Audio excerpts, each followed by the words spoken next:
In today's video, I'm going to teach you how to integrate WordPress with Moodle. We'll be using a plugin called Bridge, which is designed specifically to connect a WordPress site with a Moodle learning platform. This process begins inside your WordPress dashboard, and the first thing you want to do is go to your home area in WordPress.com. This is your main starting point, where you can access site settings, plugins, and other tools needed to manage your website. Once you're on the home screen, look for the Plugins section in the menu and click on it. The Plugins area is where you can search for and install extra functionality for your WordPress site. Since Moodle integration isn't built in by default, this is where we'll find the tool that makes the connection possible. After that, use the search bar and type in Bridge.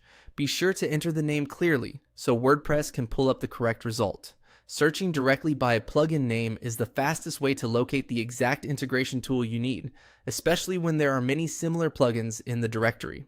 When the search results appear, click on Bridge, WordPress Moodle integration. This is the plugin page where you can review the plugin and move forward with installation. If you're following along in real time, it's a good idea to double check the plugin title so you know you're selecting the correct Moodle integration option and not a different add-on with a similar name. Next, click Upgrade and Activate. This will install the plugin and enable it on your WordPress site so you can begin using it for Moodle integration.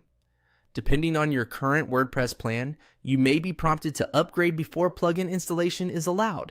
That's normal on WordPress.com because plugin access is often limited to paid plans.